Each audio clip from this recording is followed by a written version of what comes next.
Yo, what's up YouTube? It's your boy Mr. Jerry J Fizz here, bringing you guys another quick little video. Today I thought I'd try something a little different again, do something I typically don't do, and go over what I believe is the best controller settings that you can use for Call of Duty and Warzone or multiplayer. Yeah, now this is what works best for me and my play style, how I play. I like to rush and stuff like that, so I find these settings typically work best for me. So I just kind of wanted to go over it and see maybe help you guys out. Maybe you guys don't know what class setups to use or settings or whatever the case is. Speaking of class setups, I am making this class setup video as well for Warzone. Some of the best, well, the ones I think are the best classes and work the best and the best guns and stuff like that. I may do a little series or something like that. I don't know. But we're just going to go over the settings. So now with the settings, me personally, I am using a SCUF remote for I'm on PlayStation on console.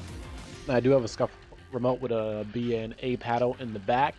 For me personally, button layout's always on tactical. This way I don't have to take my hand off the remote when I need to crouch or anything like that. I don't have to go over and press square, and I can still aim. It helps a lot. If you want to be able to drop shot, guys, you have to play on tactical if you want to drop shot. Now stick layout just has it on default, vertical look disabled, whatever. Dead zone now. Dead zone I used to keep it a little bit lower. Right now it's at 0.05 because I am getting a little a lag, controller drift with my analog, so I kind of just put it back up to 0.05. I originally had it at 0.03. But I started getting more drift, and I was like, you know, let me just go back up. I personally like it when it's lower. The lower you can put it, I think the better. But yeah, that comes down to personal preference, and it really comes down to if your remote has a drift or not. The sensitivity, you really don't want to go higher than 6.6. You really don't want to go higher than 6.6. The perfect sensitivity, I believe, is either 5 or 6.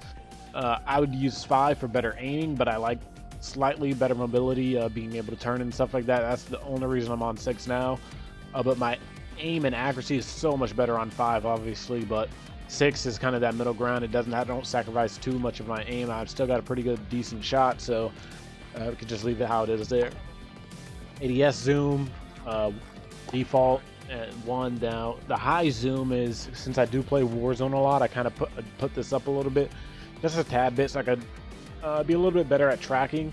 But when I it's really for when I snipe. That's the only time I really need to worry about this when I'm sniping, because I did have a lot of issues like trying to track people with the snipers if they're like flying and stuff like that. So I mean, this is just a way I can do that without having to mess up my accuracy by putting up my horizontal sensitivity or vertical sensitivity. Now, aim response curve. I haven't really tried any of these out too much. I just leave it at standard because I don't know if one helps more than the other, to be honest. I watch a lot of videos on these things and did a lot of research into it personally, but I just prefer the standard aim response curve type. So I mean, I kind of just left it here. Controller vibration is always off. This will help a lot with your shots. When you're shooting at people shooting at you and your controller's vibrating, it's going to mess up your shots a little bit. Yeah, so I always recommend putting your controller vibration on disabled. Aim assist, I got it on standard.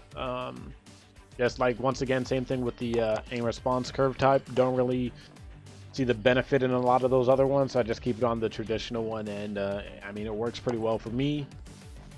Then we got the weapon mount, all that stuff, ADS. Now this one's typically on, I don't know which one this is on here.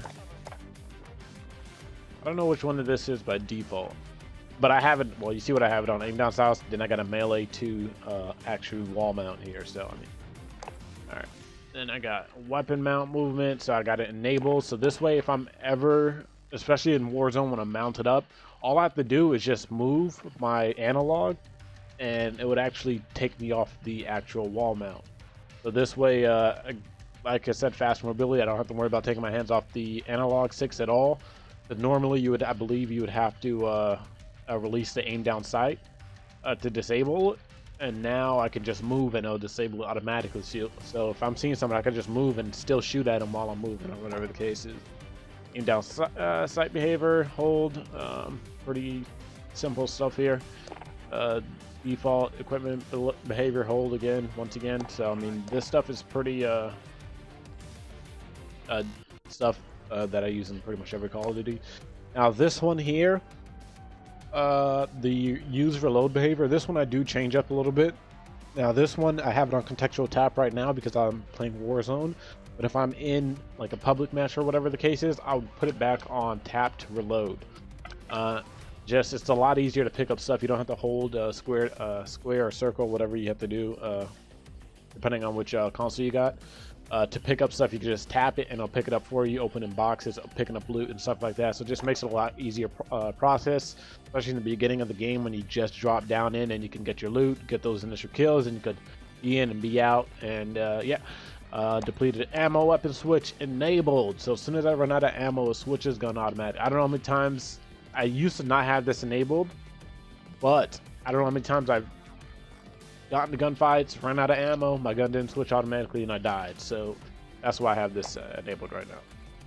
Then we got slide behavior. Used to be on hold, switched to tap because once again I'm in Warzone, so it's just a lot easier to slide cancel. Yeah, that's really the only reason it's on tap. Obviously, it's a little bit quicker as well. You just have to tap it instead of holding it. But yeah, just a lot easier to slide cancel with it on tap. All these are pretty much the same how it is. Let's go over to general. Brightness 61. This really comes down to personal preference, how you like it. I just put mine a little bit higher than the norm because I like to be able to see in like darker areas or whatever, especially in the corners in like Warzone and stuff like that. Field grain always has to be down on 0.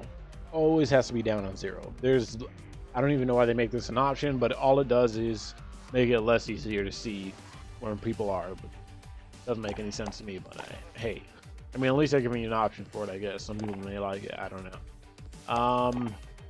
Colorblind, this is really personal preference here once again. I just like how the what's it called, the nameplates show up for the enemies and stuff like that. Slightly different color tone, and I just like it. I feel like the colors are a little bit more vibrant on this one.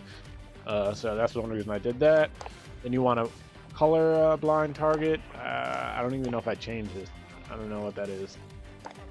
Motion blur. Now for weapon blur and world blur, just have it off because it's just a motion blur. With the world is just, I mean, it's bad. If you're turning, you can't see anybody until you stop moving, which is, I mean, it's a cool concept, but in the game, in actual like playing the game, practice, no, it's not good. Then weapon blur, there's no point. It just causes more distractions. So, yeah. Minimap H HUD is I switched it from round to square just so I can get a bigger minimap. Once again, I'm playing Warzone, so as big as I can get the minimap, the better. Able to see people at further ranges. I leave this at rotation enabled, minimap rotation. I think it's best like that. And I think all this is pretty general stuff here. Now audio, have it my audio mix to home theater. To me, this sounds like the loudest sounding. It sounds like the Super Crunch that they used to have in the other CODs. That's why I kind of went with this one here. Master volume all the way up at 100.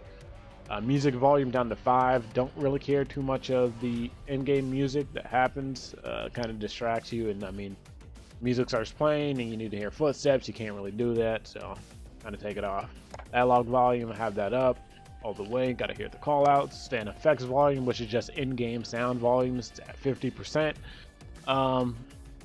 This could the reason I have it 50 because I typically control my volume through my mix amp. I just have this stuck at 50 and my mix amp's not even up all the way, and I can still hear pretty good. And if I need to turn it up more, I could just do it there. So classic hit marker sounds. This really comes down to personal preference. One more time, do like the none classic, or I like the classic sounding one. It's I don't know, I just like it. But that's pretty much it. I mean, crossplay enabled, all that stuff already, so you already know all that stuff. But yeah, that's pretty much it for the settings, guys. I just wanted to make this quick little video. I don't even know how long we've been in here so far, but yeah, that's gonna be pretty much it. Yeah, so I'll be back in another video, probably doing some other stuff like best class setups and stuff like that, or my class setup for the GRAW or whatever the case is. So yeah, I'll talk to you guys next time, and peace out.